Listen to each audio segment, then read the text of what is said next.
The first step is to log into an account that you're going to associate with the iPad. In this case, we're syncing up the faculty iPads.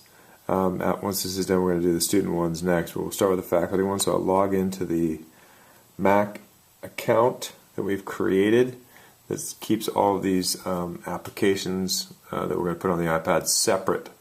It's fairly important to keep those things separate.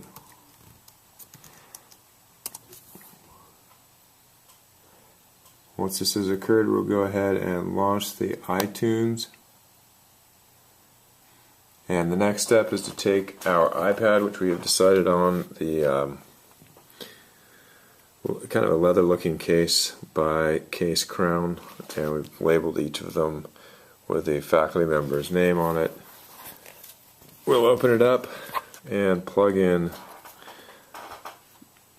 the connection and syncing cord.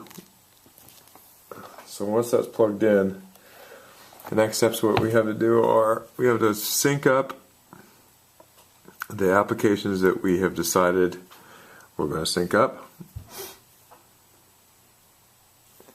and then use the iPhone configuration utility to put some of the Wi-Fi information on it, and then after that we are going to enter all the data and catalog that in an Excel spreadsheet that's shared in a Dropbox folder, so that we can make sure we know who has what and what they were given. We registered later on this, and I'm not going to do free find my iPad. We'll agree to all the terms, and we're going to set it up as a new iPad. This last one and all the ones that are here are the ones we've set up before. We're going to set up as a new iPad. We don't want to sync it with another one. We'll hit continue. We will not sync songs automatically and the apps automatically. I might do this later on when I have only the apps in the iTunes account that I plan on syncing, but right now we have a bunch of other apps in there too. So I want to sync those later and define this individually. It's actually a little bit tedious, so I won't be doing that for the students. So this iPad is one of our teachers. We'll name it that.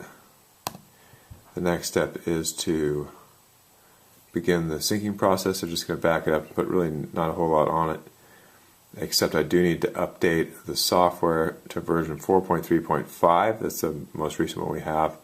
I don't know when the next one's coming out, probably pretty soon. Here we go, update.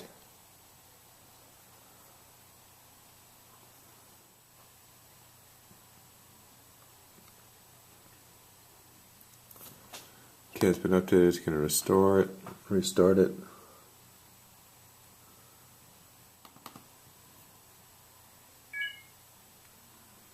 Okay, so the same screen shows up again. Register later. And now I have the apps that I'm going to be syncing as the next step.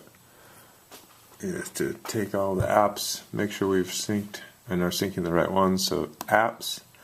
I'm going to click on sync the apps. I don't do all of these things. We don't want to do all. I'm going to sort them by name. So we've checked all the apps and we have synced them by clicking sync down here.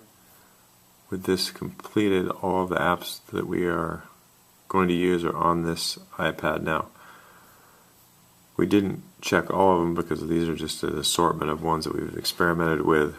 The ones that we checked were the ones we actually decided to go with.